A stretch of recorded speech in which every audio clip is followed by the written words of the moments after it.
اعوذ باللہ من الشیطان الرجیم بسم اللہ الرحمن الرحیم۔ ایٹی وائس کے سامعین، آج آپ کی خدمت میں دو فرشتے ہاروت اور ماروت کے بارے میں پائے جانے والے حقائق کو بیان کرنے کی کوشش کروں گی۔ ویسے تو ہاروت اور ماروت کون تھے؟ بابل کا کنواں کہاں ہے؟ ہاروت اور ماروت کا جادو کیسے کام کرتا تھا؟ یہ وہ پر اسرار سوالات ہیں جن کے جواب کو تلاش کرنا ایسے ہی ہے جیسے سمندر سے ہیرے موتی اکٹھے کرنا۔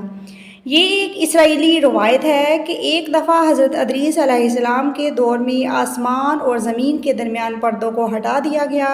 جب فرشتوں نے زمین پر آباد انسانوں کو دیکھا تو تعجب کیا اور اللہ تعالیٰ سے کہنے لگے کہ اے میرے رب، ہم تو گناہ کے قریب بھی نہیں جاتے، جبکہ یہ بنی آدم گناہوں میں کتنے مبتلا ہیں۔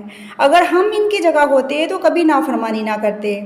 اللہ تعالیٰ نے فرمایا کہ انسان کو غصہ اور شہوت دی گئی ہے، اگر یہ دو چیزیں تمہیں بھی دی جائیں تو تم بھی گناہوں میں مبتلا ہو جاؤ گے۔ لیکن فرشتوں نے کہا کہ ہم ایسا ہرگز نہیں کریں گے۔ لہٰذا اللہ تعالیٰ کے حکم سے فرشتوں نے اپنی جماعت میں سے دو نہایت اطاعت گزار فرشتوں ہاروت اور ماروت کو چنا۔ اللہ تعالیٰ نے ان فرشتوں میں انسانی فطرت کو ڈال کر ان کو دنیا میں بھیجا۔ وہ شہر بابل میں دو خوبصورت انسان بن کر آئے اور قاضی کے کام پر مقرر ہو گئے، جہاں وہ لوگوں کے درمیان فیصلے کیا کرتے تھے۔ ایک دن ایک عورت ان انسانی روپ میں آئے فرشتوں کے پاس اپنا مقدمہ لے کر آئی اور کہنے لگی کہ میرا شوہر بہت ظالم ہے، اسے قتل کر دو، وہ مجھے بہت تنگ کرتا ہے۔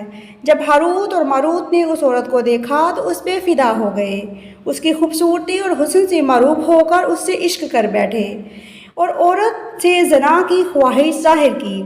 عورت نے کہا کہ میں یہ سب اسی صورت میں تم سے کروں گی اگر تم بتوں کی پوجا کرو، شراب پیو اور میرے شوہر کو قتل کر دو۔ ہاروت اور ماروت نے شراب نوشی کو چھوٹا گناہ سمجھ کر اختیار کیا اور نشے کی مستی میں دھت ہو کر دو اور کبیرہ گناہ کر بیٹھے، جبکہ دوسری طرف اس عورت نے ہاروت اور ماروت سے آسمان پر چڑھنے کا علم بھی سیکھ لیا۔ جب وہ آسمان کی طرف جانے میں کامیاب ہو گئی تو اللہ تعالیٰ کے حکم سے اسے ایک ستارے کی شکل میں مسخ کر دیا گیا۔ اس عورت کا نام زہرہ تھا، اس لیے اس سیارے کا نام بھی زہرہ پڑا، جسے آج کل وینس کے نام سے جانا جاتا ہے۔ اسی گناہ کی وجہ سے ہاروت اور ماروت خود کو وہ اس میں اعظم بھول گئے جس کی وجہ سے وہ آسمان پر جاتے تھے، اور سزا کے طور پر اس عمل کی وجہ سے ان کو بابل کے کنواں میں الٹا لٹکا دیا گیا، جہاں وہ تا قیامت ایسے ہی قید رہیں گے۔ یہ ایک اسرائیلی روایت ہے جس کو امام ابن کثیر اور فخر الدین رازی جیسے مفسرین نے افسانہ اور من گڑت کہانی کہتے ہوئے سختی سے رد کر دیا۔ وہاں ہی امام سیوطی جیسے علماء اس روایت کو مستند مانتے ہیں۔ قرآن و حدیث اور تابعین کے مطابق ایک اور روایت ہے۔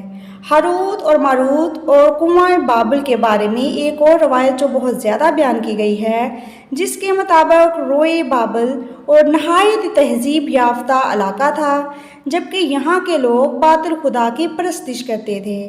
یہ لوگ علم نجوم اور علم فلکیات میں بڑے ماہر تھے۔ یہ لوگ ستاروں کی پوجا کرتے تھے اور جادو تنتر منتر کو بہت اہمیت دیتے تھے، اور اس علم کی وجہ سے زمین میں بہت فساد برپا کرتے تھے۔ یہ لوگ جادو، تنتر منتر اور سفلی میں بہت آگے بڑھ گئے تھے۔ یہ اتنا آگے بڑھ گئے تھے کہ اس معاشرے میں اپنے فن میں اتنی مہارت حاصل کر کے فساد برپا کرنے لگے۔ ان کی تاریخی کتابوں میں جگہ جگہ جادو، تنتر منتر نظر آتا ہے۔ ان کا جادو اپنی عملیات کی وجہ سے دور دور تک مشہور تھا۔ اگر کوئی باشندہ یہ کہتا کہ میں شہر بابل کا رہنے والا ہوں تو وہ جادوگر ہی سمجھا جاتا۔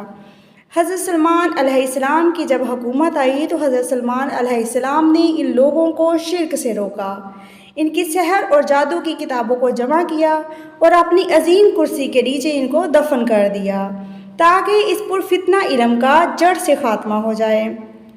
حضرت سلمان علیہ السلام کی وفات ہو گئی تو شیطان نے اپنا کام کر دکھایا، اسی جگہ سے کھدائی کر کے ان سب کتابوں کو نکال لیا اور لوگوں کو دکھایا کہ سلمان پیغمبر نہیں تھا بلکہ ان کتابوں کے ذریعے حکومت کیا کرتا تھا۔ ہوا میں اڑنا، جنوں پر قابو اور سلمان علیہ السلام کے غیر معمولی معجزات اصل میں جادو ہی تھا۔ بنی اسرائیل نے اس کی پیروی کی اور ان کتابوں پر عمل کر کے یہ شر انگیز عمل پھر سے شروع کر دیا۔ اللہ تعالیٰ نے حضرت سلمان علیہ السلام پر لگائے گئے الزامات کی تردید کرتے ہوئے سورۃ البقرہ میں فرمایا ہے، اور انہوں نے اس چیز کی پیروی کی جو شیطان سلمان کے بادشاہت کے وقت پڑھتے تھے، اور سلمان نے کفر نہیں کیا لیکن شیطانوں نے ہی کفر کیا تھا۔ لوگوں کو جادو سکھاتے تھے اور اس چیز کی بھی جو شہر بابل میں موجود دو فرشتے ہاروت اور ماروت پر اتارا گیا تھا، اور کسی کو نہ سکھاتے تھے جب تک یہ نہ کہہ دیتے ہم تو صرف آزمائش کے لیے ہیں اور تو کافر نہ بن۔ لہٰذا جب یہ جادو اور سحر کا علم شہر میں عام ہو گیا اور لوگوں کی تکلیف کا باعث بن گیا، تو اللہ تعالیٰ نے دو فرشتوں کو انسانی صورت میں مامور کیا کہ وہ جادو کو باطل کرنے کا طریقہ لوگوں کو سکھائے تاکہ لوگ جادوگروں کے شر اور فساد سے دور رہ سکیں۔ پھر بھی وہ لوگ ایسے کاموں میں پڑ گئے جو لوگوں کے لیے تکلیف اور نقصان کا باعث بنے۔